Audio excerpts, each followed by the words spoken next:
All right, we're back. TDD, test-driven development.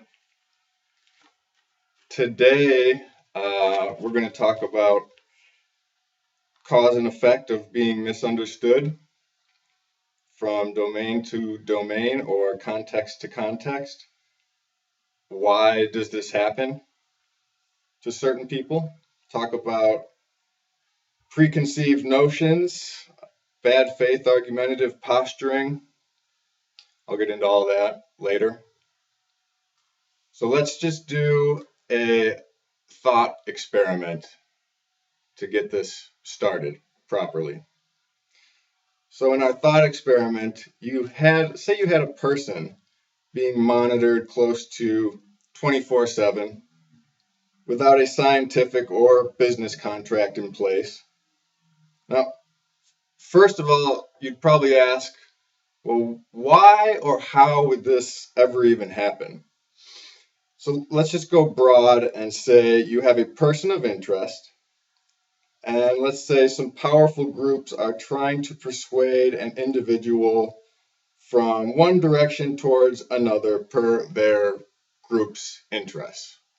Okay, so that's how we're going to set up the framework of our thought experiment here. Now, from this point moving forward, a multitude of problems arise immediately. For example, let's take this scenario into consideration. The individual is having a conversation with a friend, exchanging jokes or humor. If this individual is perceived to be speaking publicly versus privately, that's a key theme I'm going to get on here, publicly versus privately. By the mere tone of language being used combined with vocabulary, the individual could easily be taken out of context. Now, what would be a good example expression here? Let's see, I could say something like, well, Billy and Willis are gayer than AIDS, right? And now, if this is in a public domain, a lot of people might perceive this guy as, or this girl, whoever, say they might perceive this person as, wow, this guy is a real scumbag. He's a homophobe. I don't like this guy. Why would you ever say something like that? And then another group where this information has a different meaning amongst this other group, right? It may just be an inside joke or something along those lines. The information is encoded in a certain way within that language, right? So you can see how easily this person inside of this thought experiment could be taken out of context if you go publicly versus privately. Now, we're inside of this framework, right? So let's imagine that for this example, the person is not, now we don't know if this person is aware or unaware of this close to 24/7 monitoring at this point, right? Maybe she is aware of some of it, not aware in other areas, whatever, right? So that's just one simple example within this framework where someone could easily be taken out of context. Simple example. So let's move on to another example inside the same framework here.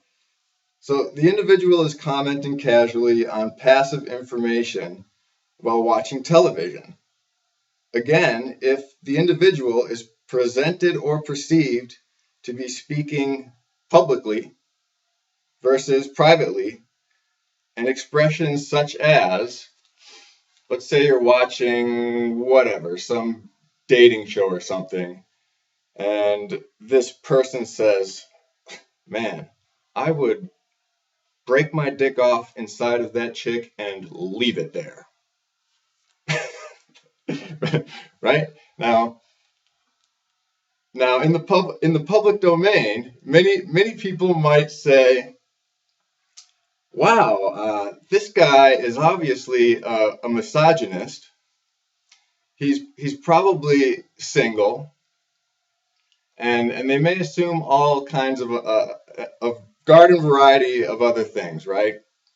When in actuality, if this guy just thinks he's relaxing, kicking back with a couple of his homies or his friends, whatever, and he's just commenting on a television show in the comfort of his own perceived area of privacy, then if you put it into a private context, now that statement becomes completely different and should be perceived completely different, because it was meant to be exchanged between probably one or two people, or whoever else was in the room at the time that statement was made, right? So that's another easy example within this hypothetical framework where someone could easily be taken out of context.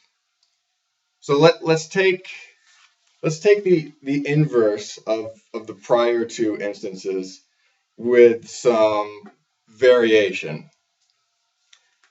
All right, so the individual writes a post on a social media message board with a well-known URL, whatever, Facebook, Twitter, some well-known platform, right? Now, within this instance, the expression is without a doubt meant for the public domain. It's pretty clear that this is obviously meant for the public domain. But now we're still within this framework, right? So we're taking into account the large sample size of available expressions. This more rare instance suddenly becomes susceptible to criticism, such as being disingenuous. The other likely perception, if well written, is most likely going to be, oh, wow, I would prefer more of that, right? And I don't know, just off the top of my head, something like, well, autistic people are the future of the human race. Now, that taking this thought experiment into account, if you're not familiar with this person's large sample size of expressions from domain to domain, context to context, you might think, wow, this guy is really condescending. And why is this asshole bringing autism into this picture here? Why even comment on that? But really, it might have a completely different meaning between the group that the information is being exchanged between. So this is just another simple example of where this person could be misunderstood or easily taken out of context, even though it's undoubtedly meant for the public domain. So let's move on to another example here. Let's say the individual is commenting casually on passive information around a hot microphone, right? The mic is on. Now, for this example, let's say inside a vehicle, the audio feed could be coming from a cellular device or something on board. Let's see, for an example expression, perhaps you say, wow, her hair looks like shit. Now, now in this instance, if you're only dealing with audio input, it might be hard to tell if this person is being sarcastic or if this person is being genuine, because you're relying solely on one sensory input, your hearing, You're relying on the inflection of this person's voice, pretty much, when they release this expression into the air. And that's all you have to go by. So if that person was being sarcastic, maybe he thought this girl's hair was amazing, right? Or maybe he really thought that she was burnt out, like some burnt out meth head, and her hair was just fried. So these are all simple examples of how easy it is to be misunderstood or taken out of context, especially within this hypothetical framework that we're dealing with.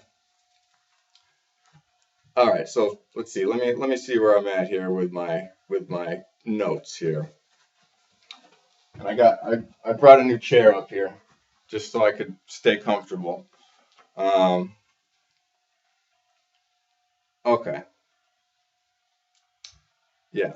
So I just covered that. So in every example, unless you know this person, now this becomes time sensitive, or you are familiar with a wide range of cross-domain expressions from this person, the likelihood of being misunderstood has to be higher than a person outside of this framework.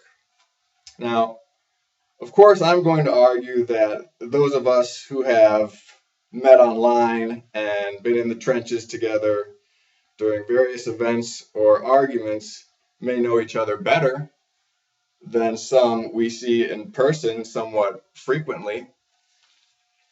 But let's just keep moving through this framework and how easily it is to become misunderstood within a framework like this.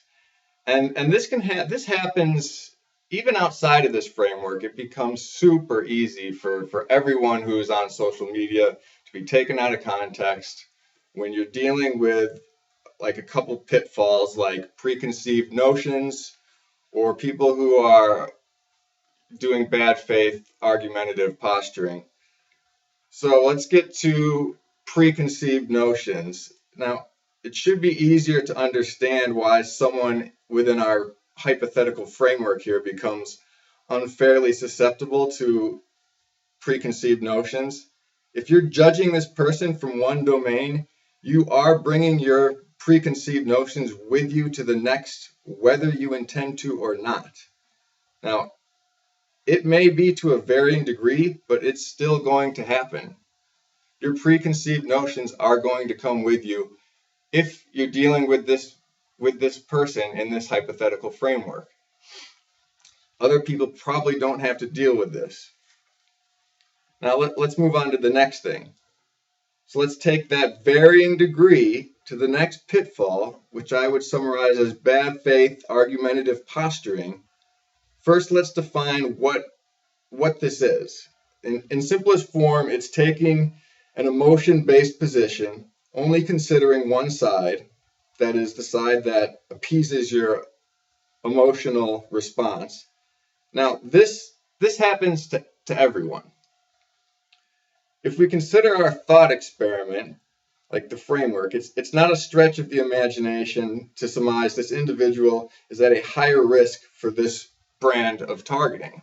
It's just going to happen. And I think that's pretty clear and should be obvious. All right, now we covered those two pitfalls. I think those are good examples. Cause and effect of being misunderstood from one domain to domain or context to context. Why this happens, that's what I want you to think about and consider. So chomp on that. I'm out of here for now.